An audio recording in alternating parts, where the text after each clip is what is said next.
Hello everyone. इससे पहले वाली वीडियो में हमने प्रॉपर्टीज़ ऑफ कॉम्प्लेक्स नंबर देखा था, तो हमने दो प्रॉपर्टीज़ देखी थी।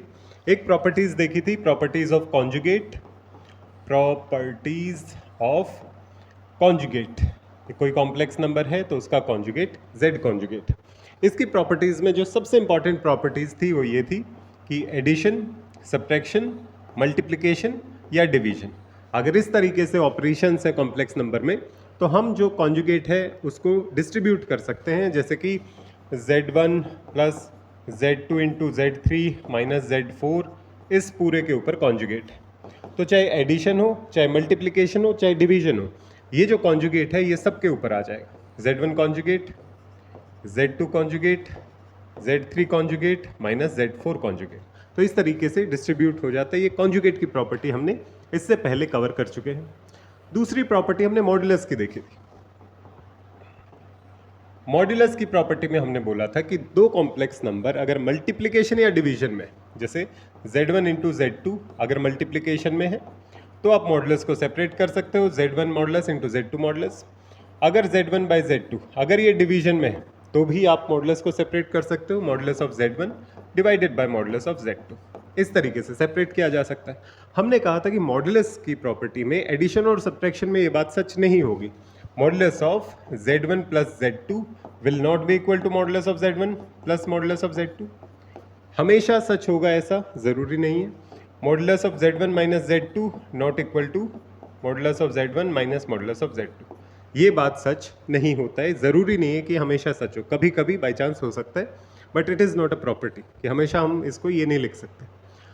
पर एडिशन सब्ट्रैक्शन में फिर मॉड्यूलस की क्या कोई भी प्रॉपर्टी नहीं है? ऐसा नहीं है। मॉड्यूलस की प्रॉपर्टी एडिशन सब्ट्रैक्शन में हम बना सकते हैं। उसके लिए हम थर्ड प्रॉपर्टी का यूज़ करेंगे, जो इससे पहले वाली वीडियो में हमने देखा था। इससे पहले हमने मॉड्यूलस और जो कॉन्जुगेट है उनकी दोनों की एक कंबाइंड प्रॉपर्टी भी थी, उसको लिख सकते हैं z into Z conjugate is equal to modulus of z का स्क्वायर।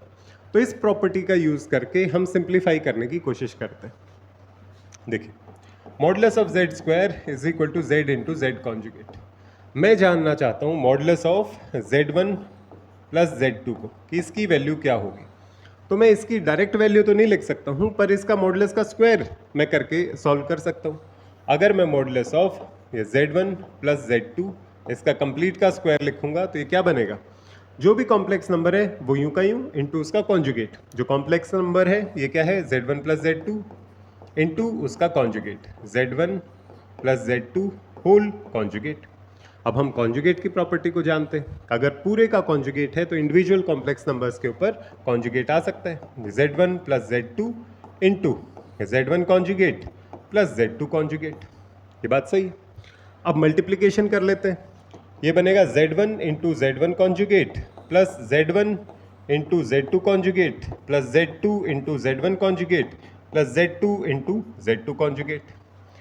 जो complex number into its conjugate है उनको इकट्ठा कर लेते हैं। z1 conjugate, z2 conjugate plus z2 conjugate plus z1 conjugate.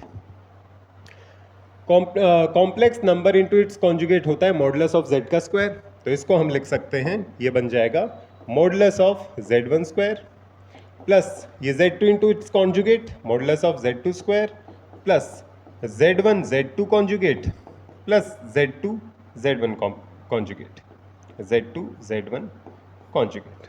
I hope it is clear. तो हम यहाँ तक तो पहुँच गए। कहाँ तक पहुँचे कि modulus of z1 plus z2 square को लिखा जा सकता है modulus of z1 square plus modulus of z2 square plus z1 z2 conjugate plus z2 into z1 conjugate. एक प्रॉपर्टी तो यही होगी। यहाँ तक सिंप्लीफाई कर लिया।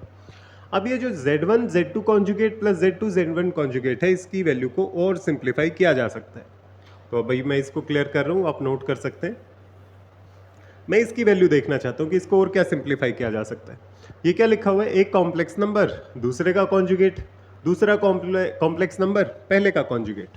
लेट अस से ये क्या बनता है, let z1 is equal to a plus iota b, z2 is equal to c plus iota d। ठीक है, मुझे कॉन्जुगेट्स भी चाहिएंगे। z1 conjugate is a minus iota b, z2 conjugate is c minus iota d। ये बनते हैं। तो मुझे वैल्यू किसकी निकालनी है, Z1 Z2 conjugate plus Z2 Z1 conjugate, ठीक है। Z1 A plus iota B into Z2 conjugate is C minus iota D plus Z1 conjugate को हम दूसरे कलर में लिख लेते हैं, Z2 is C plus iota D, हो गया Z2 into Z1 conjugate is A minus iota B। Simplify करने की कोशिश करते हैं, पहली टर्म को सिंप्लीफाई करेंगे, बनेगा AC minus AD iota plus BC iota और माइनस आयोटा स्क्वायर BD, और जो दूसरी टर्म बनेगी उसको लिख सकते हैं AC plus minus iota BC plus iota AD minus iota square BD, ऐसा लिखा जा सकता है। अब इसको थोड़ा सा सिंप्लीफाई फिर से करते हैं, जो रियल नंबर्स है रियल नंबर्स के साथ लिखते हैं।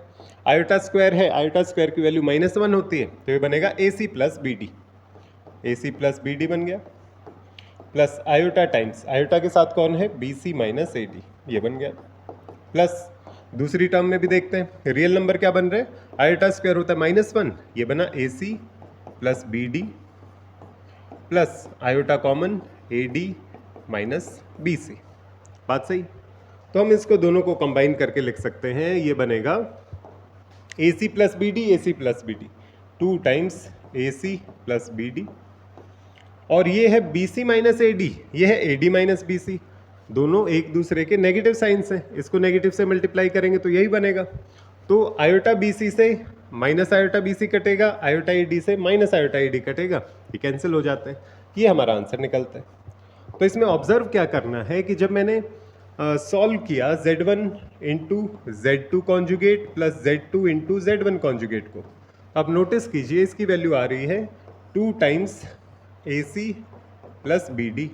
अब ये AC प्लस BD क्या है, AC प्लस BD ये पहली टर्म का भी रियल पार्ट है, AC प्लस BD ये जो सेकेंड टर्म है इसका भी रियल पार्ट है, तो मैं इस AC प्लस BD को लिख सकता हूँ real part of first term Z1 into Z2 conjugate, जो ये सॉल्व किया था, इसको लिखा जा सकता है real part of Z1 into Z2 conjugate 2 times, क्योंकि रियल पार्ट था AC प्लस BD, तो 2 times real part of Z1 into Z2 conjugate.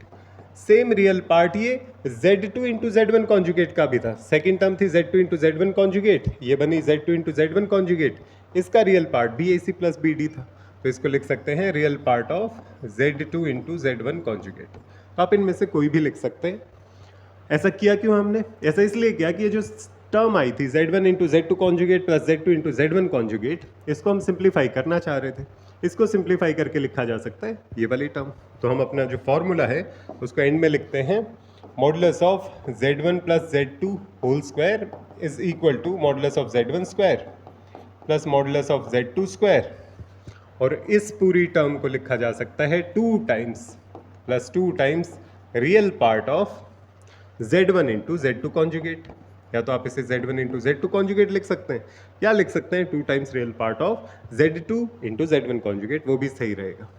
तो ये हमारा फॉर्मूला बनता है मॉडुलस की प्रॉपर्टी जब एडिशन में होती है, तो Z1 प्लस Z2 का whole square is equal to, इसको याद रखने का तरीका ये हो सकता है, ये A plus B whole square जैसा दिखता है, A plus B whole square is A square plus B square plus यहाँ पे 2AB आना चाहिए था, 2AB नहीं आता है, 2 times real part of Z1 into Z2 conjugate, एक कॉम्प्लेक्स नंबर दूसरे का कॉन्जुगेट, या फिर Z2 इंटू Z1 कॉन्जुगेट, एक कॉम्प्लेक्स नंबर दूसरे का कॉन्जुगेट। तो ये हमारी प्रॉपर्टी बनती है। आप खुद से सेम स्टेप्स दोबारा से ट्राई कर सकते हैं, आप ये ट्राई करके देखिएगा, modulus of Z1 minus Z2 whole square, इसकी वैल्यू निकाल के देखिएगा। ये हम सॉल्व करेंगे इस तरीके से, Z1 minus Z2 into Z1 minus Z2 का कॉन्जुगेट, इसको जब हम सिंप्लीफाई करते हैं तो ये आता है modulus of Z1 square plus modulus of Z2 square minus 2 times real part of Z1 into Z2 conjugate. ये आप खुद से करके देखिएगा, ये प्रॉपर्टीज़ होती हैं मॉडुलस की एडिशन में। इसके अलावा मॉडुलस की एडिशन में प्रॉपर्टी ट्रायंगल्स इनइक्वालिटी में भी आती है, वो हम नेक्स्ट वीडियो में कवर करेंगे।